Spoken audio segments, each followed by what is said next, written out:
20 घंटे से भी ज्यादा हो चुके हैं और कालाकोट के जंगलों में अभी भी ऑपरेशन जारी है। कल दिन को सुरक्षा बलों को इत्तला मिलती है कि इस इलाके में कुछ आतंकवादी घूमते हुए नजर आए हैं। उसके बाद इस इलाके की घेराबंदी की जाती है, ड्रोन के द्वारा उनकी मूवमेंट को ट्रैक किया जाता है। कल देर रात आतंकवादियों और सुरक्षा बलों के बीच में मुठभेड़ शुरू हो जाती है और अभी भी का फायरिंग यहां पे चल रही है। बताया जाता है कि 3 के करीब लश्कर के आतंकवादी इसमें फंसे हुए हैं और ये तीनों के तीनों आतंकवादी पाकिस्तानी है और इनके पास काफी मात्रा में हथियार और गोला बारूद मौजूद है। आपको मैं बताता हूं कि जंगल वॉरफेयर में बहुत ही मुश्किलातों का सामना करना पड़ता है। ये जंगल का इलाका आप देखेंगे, कालाकोट जंगल का इलाका देखिए, काफी घना जंगल है। एक तो यहाँ पे टेरेन बहुत डिफिकल्ट है, दूसरा घना जंगल है, विजिबिलिटी बड़ी पोर रहती है और इसमें मूवमेंट करना इतना आसान नहीं होता। घर बैठे तो बहुत आसान हो जाता है बातें करना कि इतना टाइम क्यों लग रहा है सुरक्षा बलों को मुट्ठी भर आतंकवादियों को मारने में। मैं अब आपको समझाता हूं कि वक्त क्यों लग रहा है। अब देखिए, ये जंगल के इलाके में अगर आप जरा भी कहीं छुप जाएं, आप आड़ ले लेते हैं, यानी कि आप एक एडवांटेजेस पोजीशन पर है, आप आड़ लेकर सुरक्षा बलों पर निशाना साध सकते हैं, यानी कि किसी भी किस्म की कोई मूवमेंट सुरक्षा बलों की होगी तो आपको पूरी तरह से नजर आएगी। अभी थोड़ी देर पहले मैं आपको बिल्कुल नजर नहीं आ रहा था, लेकिन अब आपको नजर आ रहा हूं।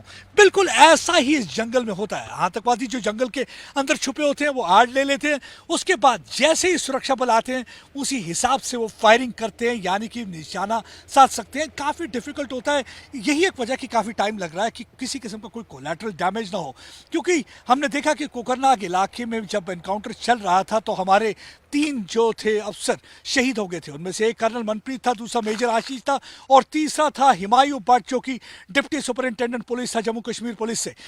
क्योंकि उस वक्त भी ऐसे ही घने जंगल में वो दाखिल जब हो रहे थे तो आतंकवादी जो गुफा के अंदर छुपे हुए थे उन्होंने फायरिंग करके उनको शहीद कर दिया था।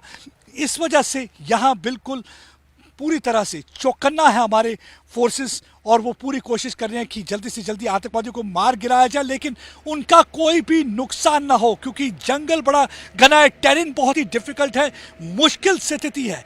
और आप देखिए यहाँ विजिबिलिटी भी बड़ी कम होती है, यानी कि किसी किसी जगह पे मैं आपको देखो, मैं अपने वीडियो जर्नलिस्ट से कहता हूँ कि यहाँ पे जरा दिखाएं, देखिए विजिबिलिटी कितनी पोर है।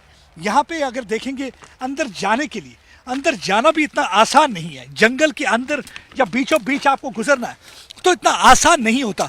लगातार आतंकवादियों की कोशिश है कि ये यहाँ पे हालात खराब करें। हमने पिछले कुछ महीनों से देखा आतंकवादी और उनके जो आका पाकिस्तान बैठे हैं वो चाहते हैं कि जो ये सरहदी इलाका है पुंछ और रजौरी, यहाँ पे हालात खराब हो। हमने देखा कि किस तरीके से 1 जनवरी को हिंदू समुदाय के लोगों को टारगेट किया गया था डांगरी गांव में। दूसरे दिन वहां पे एक आईडी ब्लास्ट करके 4 बच्चों को भी मार गिराया था। फिर हमने देखा अप्रैल के महीने में एक एम्बुश लगा के फौज की गाड़ी को टारगेट किया था जिसमें हमारे 5 जवान शहीद हो गए थे।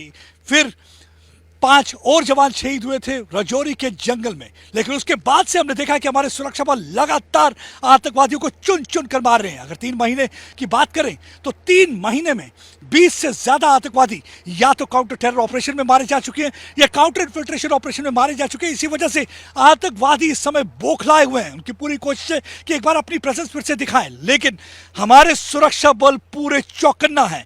पल पल की उनको खबर मिल जाती है, जैसे ही आतंकवादी कहीं सर उठाने की कोशिश करते हैं उनकी खबर मिल जाती है, क्योंकि उनकी आंखें और कान सरहदी इलाकों में रहने वाले लोग हैं जो उन्हें पल पल की खबर देते हैं। लोग नहीं चाहते कि एक बार फिर से वही 90 के दशक के हालात हों, क्योंकि आतंकवाद से पूरी तरह से तंग आ चुके हैं जम्मू कश्मीर के लोगों ने। अलगाववाद को भी गुड बाय टाटा कह दिया है और आतंकवाद को भी गुड बाय टाटा कह दिया। यही वजह है कि अब इन आतंकवादियों को इन जंगलों में छुपना पड़ रहा है, क्योंकि उन्हें अब शेल्टर नहीं मिलता, उन्हें अब छिपने के घरों में ठिकाने नहीं मिलते, इसीलिए उनको जंगलों में छिपना पड़ता है और इन जंगलों में ऑपरेट करना पड़ता है। लेकिन जैसे ही हमारे सुरक्षा बलों खबर मिली है उन्होंने इस इलाके की पूरी तरह से घेराबंदी कर दी है। जॉइंट ऑपरेशन ग्रुप, एक तरफ आर्मी की टुकड़ियां आपको नजर आएंगी, दूसरी तरफ जम्मू कश्मीर पुलिस और साथ में सीआरपीएफ, पूरे इलाके को तीनों तो ओर से घेर दिया हुआ है ताकि इन आतंकवादी को जल्दी से जल्दी कब्रिस्तान पहुंचाया जा सके। आप देख सकते हैं कितना ही मुश्किल जंगल। यहां पे इस समय जब मैं चलने की कोशिश कर रहा हूं तो सांस फूल रही है,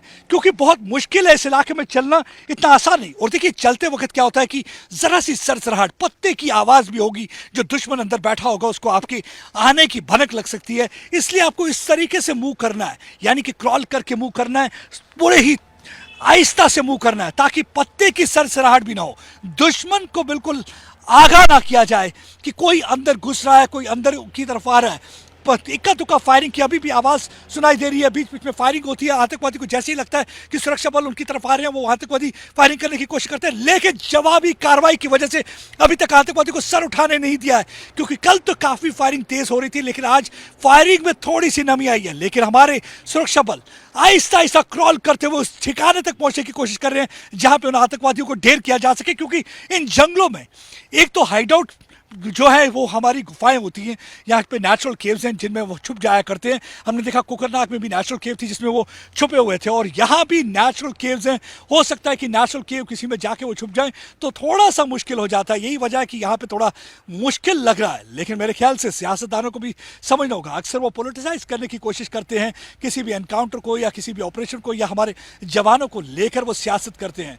लेकिन एक बार वो ऐसे इलाकों में आएंगे, खुद समझ आएंगे कि किन मुश्किलातों में हमारे बहादुर जवान हमेशा तैयार रहते हैं अपने सीने पर गोली खाने के लिए। लेकिन उनकी कोशिश रहती है कि जो भी आतंकवादी यहां है उसे जहन्नुम पहुंचा दिया जाए, ताकि जम्मू कश्मीर के लोग अमन अमान के साथ रह सकें। अमित भारद्वाज के साथ प्रदीप दत्ता, टाइम्स नाउ नव भारत के लिए।